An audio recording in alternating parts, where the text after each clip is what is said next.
Pastor Enio quer completar, pastor Enio? Tranquilo, Pastor Davi, a batata quente, pastor Davi aí.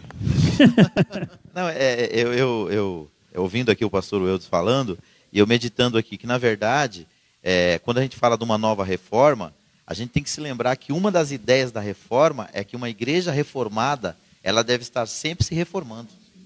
Não é voltando, digamos assim, nós não precisamos de postulados novos, nós precisamos voltar às verdades antigas. Porque assim, toda verdade nova que é trazida, ela tem que ter gosto de coisa antiga. E essa semana aí teve um grande líder, entre aspas, da igreja evangélica de São Paulo, né, que eu vi o vídeo essa semana, mas disse que o vídeo já tem alguns dias, postulando que a Bíblia precisa ser atualizada. Então, na verdade, eu acredito que é a consciência dele perante o evangelho que precisa ser atualizada. Porque o que acontece? O que ele está propondo é o que toda a história da igreja durante 2000 anos combateu, rejeitou, com base nas escrituras sagradas. Então, os 5 pilares lá da reforma protestante, só a fé, só a escritura, só a graça, a Deus toda a glória, precisa ser revisto no sentido de aplicação. Não é verdade? Porque assim, o que a gente vê é justamente o que o pastor Weldes falou.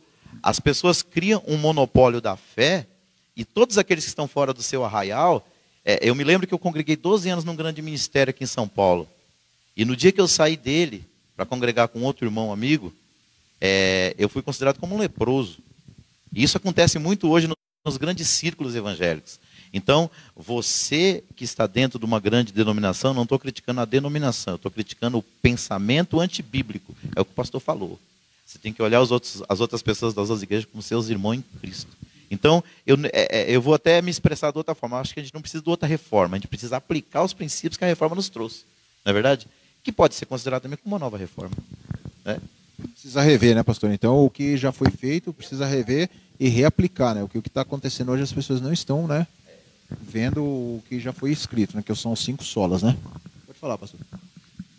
Eu observo o seguinte: existe, para se fazer um prédio, nós estamos dentro de um prédio.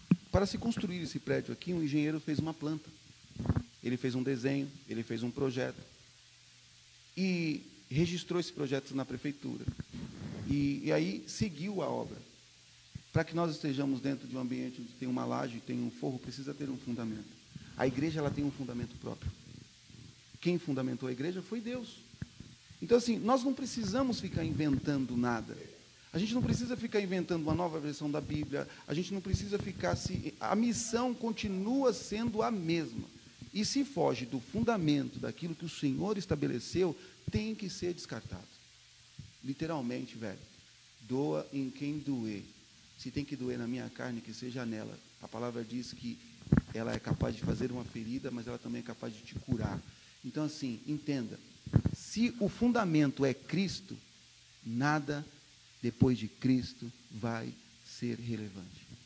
Amém. Ai, tem que trazer beleza. Aqui nós combatemos o pecado e amaremos sempre o pecador, assim como Deus. Mas se o pecador não for convencido pelo Espírito Santo e não quer abandonar o seu pecado, não é a Bíblia que tem que ser adequada ao pecado dele ou ao desejo dele de como a igreja deve se comportar. A Bíblia é soberana. Isso é tirar o direito das pessoas de viver a essência de Deus. Então, assim, nós precisamos de uma reforma. E o que me deixa mais indignado, que é uma pessoa que sempre defendeu a reforma. Tinha a minha admiração. E olha, que velho para mim. Duro. Pastor Enio, a gente consegue atualizar uma coisa que não foi a gente que escreveu, como as escrituras? Na verdade, é impossível, né? A gente não consegue atualizar uma coisa que não fomos nós que criamos. Não é? E outra coisa, se nós formos olhar para nossas Bíblias, já está escrito assim, revista atualizada, né? Verdade. A gente não precisa atualizar mais nada, entendeu? Então, assim, realmente, eu acho que... Você sabe qual é o grande problema disso tudo? Infelizmente, é a teologia liberal, que se infiltrou nas nossas igrejas, e homens que defendiam, né, boas ideias se renderam à teologia liberal, porque isso é conveniente hoje. Aquilo que o pastor Eide está comentando. Isso agrada, isso atrai multidões, entendeu? Então, muitas vezes, pego todas as minhas convicções e troco por um momento de uma teologia nova, entendeu? A gente tem pastores com teologia liberal, tem outros pastores com teologias estranhas até demais, entendeu? Do que está acontecendo. A gente tem 5 pastores aqui no Brasil que estão na mídia que são aberrações, literalmente são aberrações, entendeu? Colocaram até lá quem vai ganhar o troféu. São 5 aberrações que nós temos no Brasil. E compartilho daquilo que o pastor Eudes comentou. Era um homem que eu assistia os sermões, admirava, mas infelizmente caiu a palavra caiu na desgraça, na realidade, literalmente, né? E hoje é motivo de chacota nas redes sociais, né? Dentro do que o pastor Enio falou, é o conselho de Paulo, de lá de Gálatas, capítulo 1, versículo 8 e 9. Ele diz assim: ainda que eu mesmo, ele começou se incluindo, ou um anjo do céu vos traga um outro evangelho, além do que eu vos tenho pregado, vocês chamem ele de anátema. Sabe por que eu estou dizendo isso? Porque esses supostos líderes religiosos, eles estão questionando até a autoridade de Paulo para colocar algumas coisas. Então, assim, muitas das vezes o cara, quando ele e eu digo isso sempre nas minhas aulas, todo herege, ele é um grande intelectual. Ele é um grande intelectual. Por quê? Porque ele precisa magnetizar as massas através do conhecimento. Não existe herege que não seja um grande intelectual. Então, assim, não se engane, não se engane. Os grandes hereges da história da igreja, e eu estou dando aula disso esse mês, a gente está falando sobre isso. Quando a gente visita o passado, a gente evita de incorrer nos mesmos erros.